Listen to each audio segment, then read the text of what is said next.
ہماری نسل کو پتہ ہی نہیں ہمارے نبی کون ہے۔ یہ جو ہمارے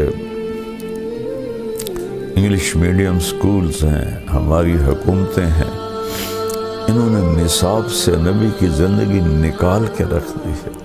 بچوں کا قصور نہیں ہے، ماں باپ، پہلا قصور ماں باپ کا کہ ظالموں، اگر اسکول میں کچھ نہیں پڑھا رہے تو تم تو پڑھاؤ کہ میرا نبی کیسا تھا۔ انگلش بولیں، انگلش بولیں۔ تو کبھی زبان سے بھی کوئی قوم عروج پاتی ہے۔ چین والوں نے کتنے انگلش سیکھی ہے، جاپان والوں نے کتنے انگلش سیکھی ہے، کوریا والوں نے کتنے انگلش سیکھی ہے۔ نسل جانتی نہیں اللہ کا نبی کون ہے، تو ان کے سامنے زندگی کیسے آئے گی کہ زندگی گزارنے کیا ہے۔ ہمارے کالج، یونیورسٹیز نشے سے بھرے ہوئے اور پہلے مجرم ماں باپ ہیں جنہوں نے انہیں نہ قرآن سکھایا، نہ نبی کی زندگی سکھائی، نہ انہیں آخرت بتائی۔ پڑھو پڑھو پڑھو پڑھو پڑھو۔ چھٹیاں تھیں تو میں نے 2 مہینے پورے اللہ کے فضل و کرم کے اپنے نبی کی پوری زندگی سنائی۔ آخری دن جب میں نے اللہ کے نبی کی وفات سنائی کہ ہمارے نبی فوت کیسے، تو اس وقت میرے بڑے بھتیجے کی عمر کوئی 5-6 سال تھی، تو اپنی ماں کی گود میں بیٹھا تھا۔ واللہ وہ دھاڑیں مار کے رونے لگا اور ماں سے ایسے لپٹ گیا، ہمارے نبی کیوں فوت ہو گئے، ہمارے نبی کیوں فوت ہو گئے، ہمارے نبی کیوں فوت ہو گئے۔ اپنے نبی کو دیکھنا ہے، میں نے اپنے نبی کو دیکھنا ہے۔ قرآن کا سب سے بڑا پیغام ہے توحید، لا الہ الا اللہ۔ اس کے بعد سب سے بڑا پیغام ہے محمد رسول اللہ۔ اس کی زندگی گزار لو، چند دنوں کی بات ہے، چند صبحیں ہیں، چند شامیں ہیں، ڈھیر گزر گئیں، کچھ باقی ہے۔ باقی تو سب جانوروں کی طرح انسان زندگی گزار رہے ہیں۔ جانور مائنڈڈ لوگ ہیں، کھانا پینا، بیوی بچے، عیاشی بدماشی فحاشی۔ قابل رحم زندگی ہے، قابل رحم زندگی ہے، دکھ بھری دردناک زندگی ہے۔ وہ مغرب میں تو سورج بھی ڈوب جاتا ہے، تم پاگل مغرب میں کہاں عزتیں تلاش کر رہے۔ قرآن مولانا طارق جمیل صاحب کے ساتھ پروگرام ملاحظہ کیجئے رمضان المبارک کی ہر رات تراویح کے بعد یوٹیوب لائیو صرف طارق جمیل آفیشل پر۔ السلام علیکم ورحمۃ اللہ وبرکاتہ۔ بسم اللہ الرحمن الرحیم، والصلاة والسلام علی رسولہ الکریم وعلی آلہ واصحابہ اجمعین، اما بعد۔ اللہ تعالیٰ نے انسانوں کی ہدایت کے لیے اور ان کو سیدھے راستے پر ڈالنے کے لیے 1,24,000 انبیاء کو بھیجا۔ ثم ارسلنا رسلنا تترا، پھر ہم نے اوپر نیچے رسولوں کو بھیجا، چونکہ انسان اپنی عقل سے موت کے بعد کیا ہونے والا ہے یہ آج تک نہیں جان سکا۔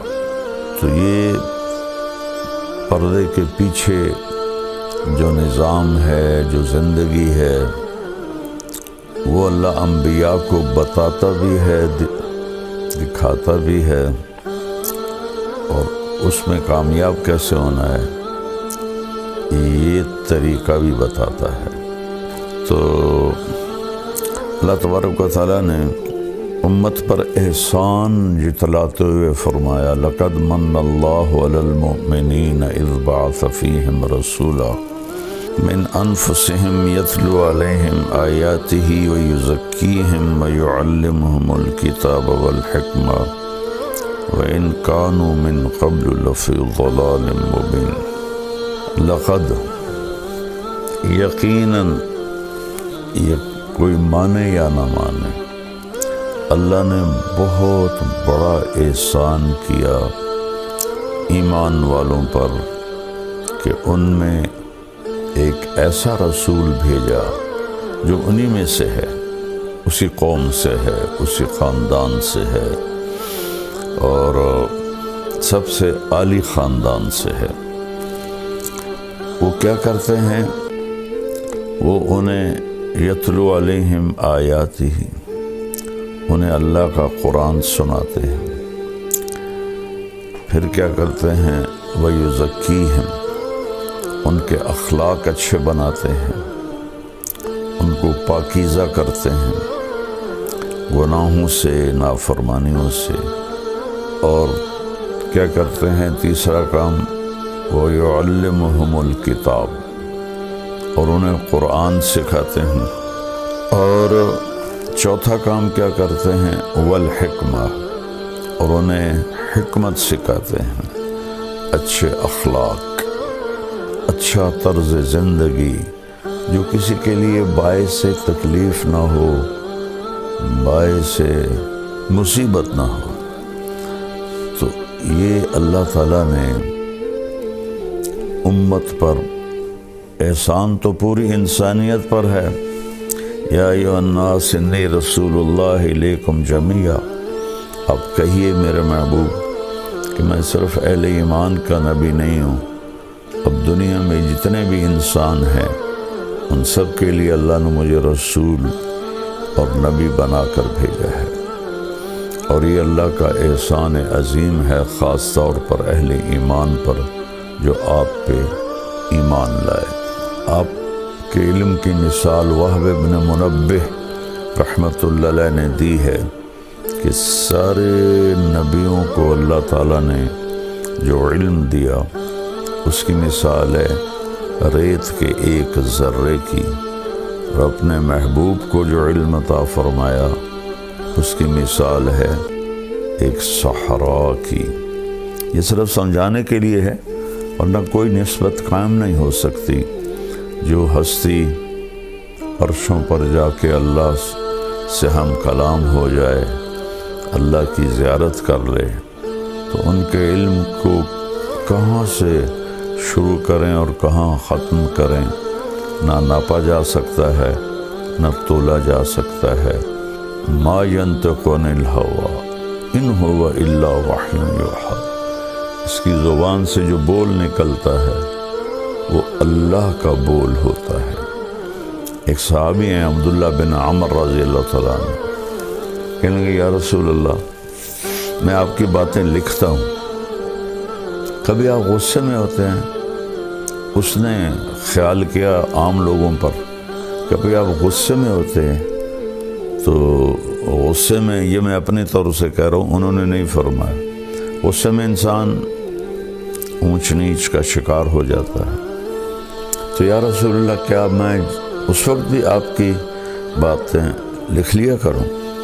تو آپ نے فرمایا اکتب فوالذی نفسی بیدہ لا یخرج من ھذا الا الحق، آپ نے فرمایا ہر حال میں میری باتیں لکھو، اس ذات کی قسم جس کے قبضے میں میری جان ہے۔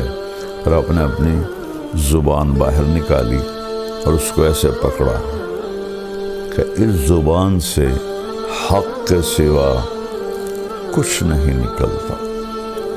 تو اس وقت ہمارے زوال کی ایک بہت بڑی وجہ ہے کہ ہم نے اپنے نبی کی تعلیمات کو بھی چھوڑ دیا، ان کی باتوں کو بھی چھوڑ دیا، ان کی باتوں کا یقین چھوڑ دیا۔ تو میرے رب نے فرمایا لو استفتحونی کل باب جاؤنی من کل طریق لا افتح علیہم الا ان یکونوا وراءک۔ یہ ابن القیم رحمہ اللہ نے اپنی کسی کتاب میں یہ حدیث قدسی نقل کی ہے کہ میرے محبوب آپ پوری دنیا کے انسانوں کو بتا دیں کہ یہ جس دروازے سے بھی آئیں گے آنے کی کوشش کریں گے نا میرے پاس، میں نے وہ دروازے بند کر دیے ہیں۔ جس راستے سے آنے کی کوشش کریں گے میں نے وہ راستے بند کر دیے ہیں۔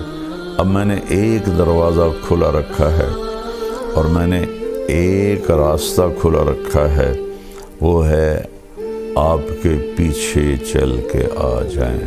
قُلْ إِن كُنتُمْ تُحِبُّونَ اللَّهَ فَاتَّبِعُونِي، اگر تمہیں اللہ کو پانا ہے تو پھر میری اتباع کرو، میری شبیہ اختیار کرو، میرے اخلاق عادات اختیار کرو، تو پھر اللہ تم سے راضی ہے۔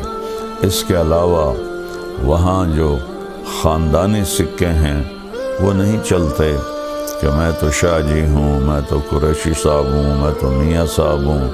وہاں صرف ایک ہی سکہ چلتا ہے کہ کون جناب رسول اللہ صلی اللہ تبارک و تعالی علیہ وسلم کی مبارک زندگی کو اپناتا ہے اور آپ کی باتوں پر پختہ یقین رکھتا ہے اور ایمان لاتا ہے۔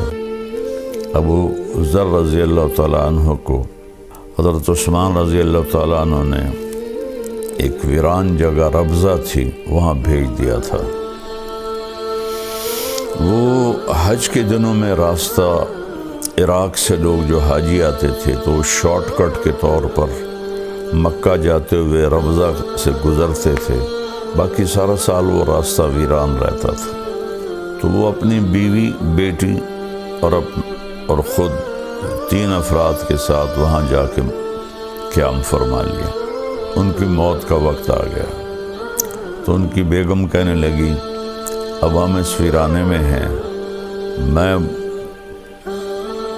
بوڑھی عورت، یہ چھوٹی بچی، تجھے غسل کون دے گا، تجھے کفن کون دے گا، تیرا جنازہ کون پڑھے گا، تیری قبر کون کھودے گا، تجھے قبر میں اتارے گا کون؟ سبحان اللہ۔ کہنے لگے اللہ کی بندی، ما کذبت وما کذبت، نہ میں تمہیں جھوٹ بول رہا ہوں نہ کہنے والا کبھی جھوٹ بولتا تھا۔ میں ایک مجلس میں تھا اور میرے نبی پاک صلی اللہ علیہ وسلم نے فرمایا تھا اس مجلس میں ایک شخص ایسا ہے جو اکیلا رہے گا، اکیلا مرے گا، اکیلا قیامت کے دن اٹھے گا اور اس کا جنازہ مسلمانوں کی ایک جماعت پڑھے گی۔ اور میں نے دیکھا کہ اس مجلس کے جتنے ساتھی تھے وہ مجھ سے پہلے مر گئے اور شہروں میں مر گئے، میں اکیلا رہ گیا ہوں اس جنگل میں، تو مجھے یقین ہے کوئی میرا جنازہ پڑھنے آئے گا۔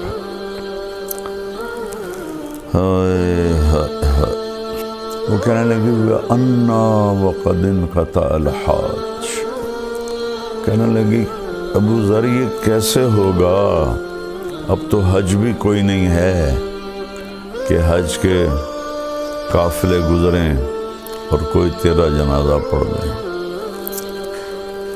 فرمانے لگے کہنے والا بہت سچا ہے،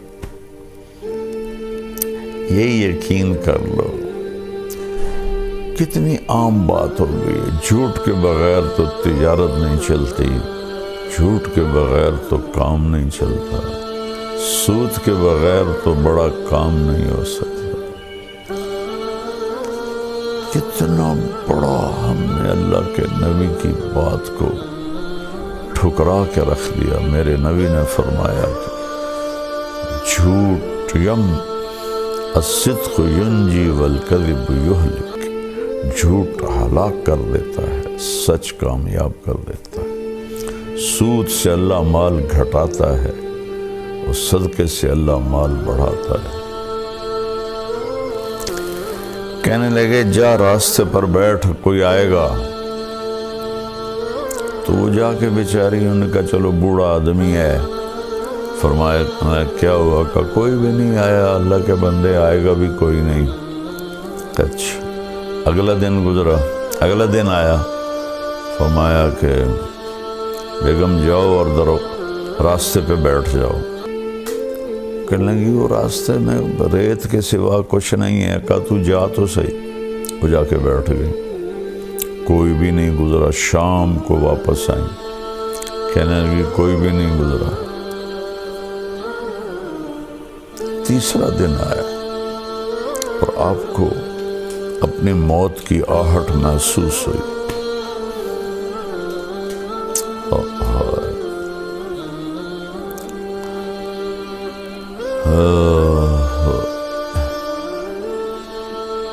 ایک حدیث میں آتا ہے، ابن ماجہ کی حدیث ہے کہ اللہ تعالیٰ 4 آدمیوں سے محبت کرتا ہے، میرے صحابہ میں سے 4 آدمیوں سے محبت کرتا ہے، اور پھر فرمایا علی ان میں سے ہے، علی ان میں سے ہے، علی ان میں سے ہے۔ سبحان اللہ۔ پھر فرمایا ابو ذر،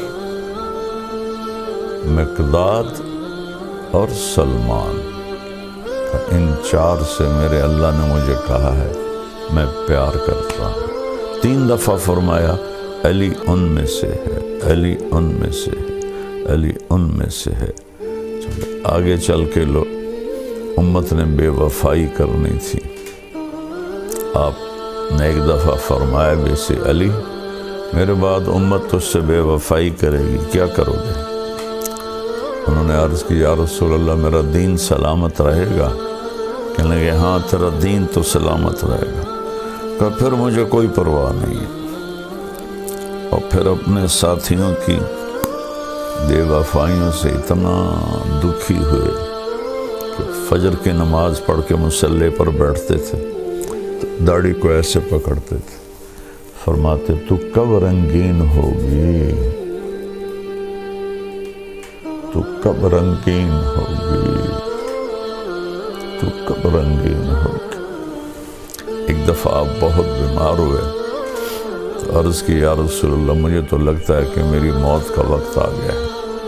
تو آپ نے فرمایا علی نہیں ابھی نہیں، تو اس دن مرے گا آپ نے اپنا ہاتھ ایسے رکھ، جب تیرے اس سر کے خون سے یوں ہاتھ نیچے لائے تیری یہ داڑھی رنگین ہوگی تو اس دن مرے گا، تو اس سے پہلے نہیں مرے گا۔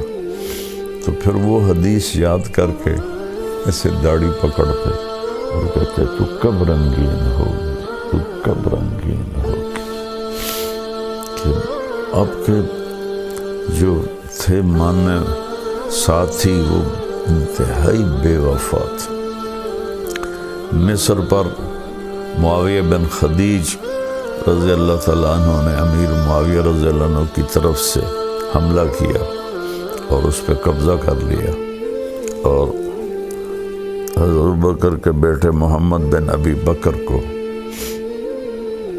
قتل کر کے ان کی لاش کو گدھے کی کھال میں لپیٹ کے آگ لگا دی۔ حضرت علی رضی اللہ تعالیٰ عنہ انتہائی غمگین ہوئے اور حکم دیا کہ نکلو ان کے خلاف جہاد کے لیے، اور آپ خود نکلے اور خیمہ کوفے کے باہر لگا کے آپ نے وہاں قیام کیا۔ صبح اٹھے تو ایک آدمی بھی نہیں آیا ہوا تھا، ایک آدمی بھی نہیں آیا ہوا تھا، اور کوفہ مرکز تھا آپ کے محبت کرنے والوں کی۔ تو آپ انتہائی دل برداشتہ ہو کر پھر واپس چلے گئے اپنے گھر۔ تو اس لیے 3 دفعہ کہا 4 آدمیوں سے اللہ پیار کرتا ہے اور علی ان میں سے ہے، علی ان میں سے ہے، علی ان میں سے ہے۔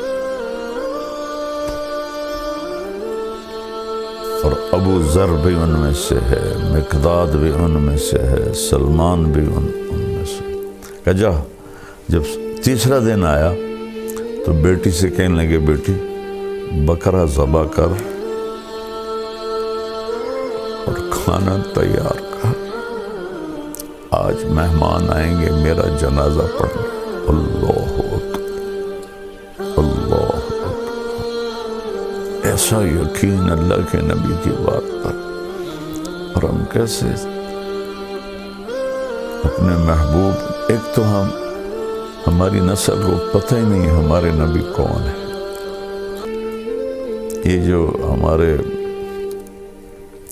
انگلش میڈیم سکولز ہیں، ہماری حکومتیں ہیں، انہوں نے نصاب سے نبی کی زندگی نکال کے رکھ دی ہے۔ بچوں کا قصور نہیں ہے، ماں باپ، پہلا قصور ماں باپ کا کہ ظالموں، اگر اسکول میں کچھ نہیں پڑھا رہے تو تم تو پڑھاؤ کہ میرا نبی کیسا تھا۔ اللہ نے فطرت میں رکھ دی ہے نبی کی محبت۔ پرانی بات ہے، میری کمر میں بہت درد ہو گیا تو 2 مہینے میں نے رائمنڈ سے چھٹی کی۔ تو اب میں سوچوں کہ میں وقت کیسے گزاروں، تو میری زندگی تو اللہ کے فضل سے یوں چلی ہے، اللہ چلاتا رہے، اسی پہ موت آئے۔ اس طرح اللہ نے مجھے گھمایا اپنا نام کے ساتھ۔ تو وہ تنہائی اور بیکاری، طبیعت خراب ہونے لگی، چھٹیاں تھیں تو میں نے اپنے فیملی کے سارے بچے، یہ میرے بچے بھی چھوٹے چھوٹے تھے، بہنوں کے بچے بھی چھوٹے چھوٹے تھے، میرے بھائی کے بچے بھی چھوٹے چھوٹے تھے، سب کو میں نے اکٹھا کر لیا اور میں ان میں تعلیم کرواتا، یہ فضائل اعمال ہے۔ اور وہ بچے تھے، وہ کہیں مجھے بڑے ابا کہتے تھے، بڑے ابا یہ تو کل بھی سنی تھی۔ تو میں پریشان ہو گیا، بھائی اب میں کیا کروں، جو میں حدیث شروع کروں، یہ تو کل بھی سنی تھی۔ تو اللہ نے میرے ذہن میں ڈالا، میں نے کہا اچھا اس کو ہم چھوڑتے ہیں، میں آپ کو اپنے نبی کی زندگی سناتا ہوں۔ کہنے لگے ہاں ہاں ہاں ہاں۔ تو میں نے 2 مہینے پورے اللہ کے فضل و کرم کے اپنے نبی کی پوری زندگی سنائی۔ میرے اللہ نے مجھے توفیق دی، میں نے اللہ کے محبوب کی زندگی کو سینے سے لگایا، میں نے اسے پڑھا، میرے اوپر سیرت کی زندگی غالب ہے۔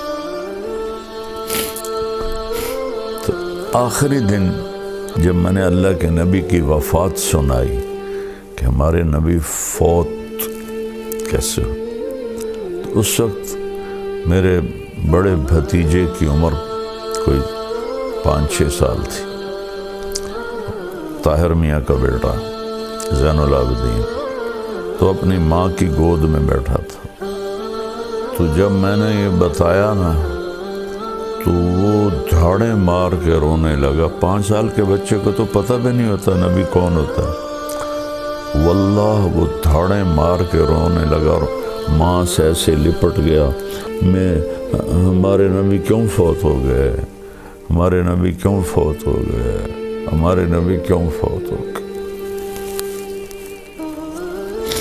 علی میرا بیٹا ہے، اس کو سب سے پہلے میں 2.5 سال کی عمر میں عمرے پر لے گیا۔ جب میں اپنی ماں کے ساتھ گیا وہاں ریاض الجنہ میں، ماں سے کہتا ہے ماما میں نے اپنے نبی کو دیکھنا ہے، میں نے اپنے نبی کو دیکھنا ہے۔ والدین نے یہ فطرت اولاد کی مسخ کر دی، تباہ کر دی۔ انگلش بولے، تو کبھی زبان سے بھی کوئی قوم عروج پاتی ہے۔ چین والوں نے کتنی انگلش سیکھی ہے، جاپان والوں نے کتنی انگلش سیکھی ہے، کوریا والوں نے کتنی انگلش سیکھی ہے۔ وہ کمبخت 100 سال ہمیں غلام بنا کے گئے، اس غلامی سے نکلتے ہی نہیں ہے، نسل جانتی ہی نہیں اللہ کا نبی کون ہے، تو ان کے سامنے زندگی کیسے آئے گی کہ زندگی گزارنے کیا ہے۔ تو پھر وہ بوائے فرینڈ بنائیں گی لڑکیاں، گرل فرینڈ بنائیں گے لڑکے، فحاشی آوارگی کی فضا بنے گی، نشوں پہ لگیں گے۔ ہمارے زمانے میں یعنی میں 71 تک رہا ہوں گورنمنٹ کالج، اور 64 سے 69 تک میں رہا ہوں سینٹرل ماڈل اسکول۔ کسی کو پتہ ہی نہیں ہوتا تھا نشہ کیا ہے۔ سگریٹ تو میں بھی پیتا تھا اور سارے پیتے تھے، لیکن کوئی نشہ کرے یہ بالکل نہیں تھا۔ اور مجھے یاد نہیں کہ کوئی لڑکی ننگے سر، کو ایجوکیشن تھی ہماری گورنمنٹ کالج میں، مجھے یاد نہیں کوئی لڑکی ننگے سر ہوتی تھی، اور ان کے بیٹھنے کا سیکشن اور جگہ الگ ہوتی تھی، لڑکے الگ بیٹھتے تھے۔ ہمارے کالج یونیورسٹیز نشے سے بھرے ہوئے۔ اور پہلے مجرم ماں باپ ہیں جنہوں نے انہیں نہ قرآن سکھایا، نہ نبی کی زندگی سکھائی، نہ انہیں آخرت بتائی۔ پڑھو پڑھو پڑھو پڑھو پڑھو، سب اے آنے چاہیے، بی نہیں آنا چاہیے، سی نہیں آنا چاہیے۔ دکھ سے کہہ رہا ہوں، میری اپنی نسل ہے، میری تو محنت ہی اسی پر ہوئی ہے، تو مجھے رونا آتا ہے کہ میں اپنی نسل کی بربادی دیکھتا ہوں۔ بیٹی سے کہہ رہے ہیں ابو ذر بکرا ذبح کر، کھانا تیار کر، آج مہمان آئے گے۔ وہ بھی دل میں کہنے لگی بیچارہ مرنے والا ہے ابا، اس کی کوئی عقل پہ مسئلہ آ گیا ہے۔ تو بیوی سے کہا جاؤ جا کے راستے میں بیٹھو۔ سبحان اللہ، دوپہر سے پہلے، دوپہر ہو رہی تھی تو دور سے غبار اڑتا نظر آیا۔ تیسرا دن تھا، جنگل ویران۔ جب اس نے غبار اڑتا دیکھا تو وہ کھڑی ہو گئی، انہوں نے ایسے اپنا ہاتھ لہرایا تو وہ جو سوار تھے 20 آدمی تھے، سارے اونٹوں پہ سوار تھے۔ تو انہوں نے دیکھا ویرانے میں ایک عورت کھڑی ہوئی ہے، تو انہوں نے اپنے اونٹوں کا رخ پھیر دیا اس بی بی کی طرف، تو کہنے لگی هل لکم من رغبت ان تسلوا جنازۃ صحابی الرسول، فرمانے لگے کیا آپ لوگ مہربانی کریں گے کہ ایک صحابی رسول فوت ہو رہا ہے، اس کا جنازہ پڑھو۔ تو انہوں نے پوچھا من ہوا، کون ہے وہ؟ انہوں نے کہا ابو ذر غفاری۔ تو سب رونے لگے، سب، اور سب کے منہ سے نکلا نفدیہ بآبائنا و امہاتنا، ہمارے ماں باپ ابو ذر پہ قربان۔ یہ کون لوگ تھے؟ ان کے امیر تھے حضرت عبداللہ بن مسعود رضی اللہ تعالیٰ عنہ، جو بہت بڑے صحابہ میں سے ہیں، بدری صحابی ہیں۔ یہ عمرے کے لیے جا رہے تھے مکہ مکرمہ، تو شارٹ کٹ اختیار کیا کہ جلدی عمرے پر پہنچ جائیں۔ حج تو گزر چکا تھا، اصل تو وہ عمرے کے لیے نہیں جا رہے تھے، میرا رب ابو ذر کے جنازے کے لیے ان کو عراق سے چلے تھے۔ جب یہ وہاں ان کے گھر داخل ہوئے تو ابو ذر مسکرائے اور اپنے بیوی سے فرمایا آ گیا نا، دیکھ لیا نا، میں نہیں کہتا تھا، نہ میں جھوٹ کہہ رہا ہوں، نہ کہنے والے نے جھوٹ کہا تھا۔ پھر فرمایا کہ حالانکہ ان میں عبداللہ بن مسعود بھی موجود ہے، دیکھو بھائی مجھے کفن وہ دے جس نے کبھی حکومت کی نوکری نہ کی، اور حکومت تو اس وقت نہیں تھی، خلافت راشدہ تھی حضرت عثمان کی، اور میرا جنازہ وہ پڑھائے جس نے حکومت کی نوکری نہ کی ہو۔ تو سب کے سب نے کی ہوئی تھی۔ ایک نوجوان بالکل انصاری، اس نے کہا عمر میں ہی چھوٹا تھا. انہوں نے کہا جی میں نے آج تک حکومت کی کوئی نوکری نہیں کی، اور یہ جو احرام ہے یہ میری ماں نے اپنے ہاتھوں سے تیار کیا، جیسے گھروں میں کھڑیوں پر تیار ہوتا تھا، یہ میری ماں نے تیار کیا ہے کہ بس یہ میرا احرام ہوگا، یہ میرا کفن ہوگا، اور تو میرا جنازہ پڑھا ہے. باتیں کرتے کرتے ان کا انتقال ہو گیا. تو انہوں نے سارے رسومات پوری کر کے جنازہ پڑھا کے دفن کر کے جب جانے لگے تو حضرت ابو ذر کی بیٹی نے کہا حضرت عدہ بن مسعود سے، یا عم الی الغداء، کھانا کھا لے. کہنے لگے انا لکی بنا علم، تمہیں کیسے ہمارا علم تھا کہ ہم آ رہے ہیں؟ کہ ابا نے کہا تھا کہ آج ضرور آئیں گے، اللہ کے نبی نے کہا تھا ضرور آئیں گے. تو عبداللہ بن مسعود اتنا روئے، کہنے لگے واہ ابو ذر، تو نے مر کے بھی سخاوت نہ چھوڑ. سارے کھانا کھا کے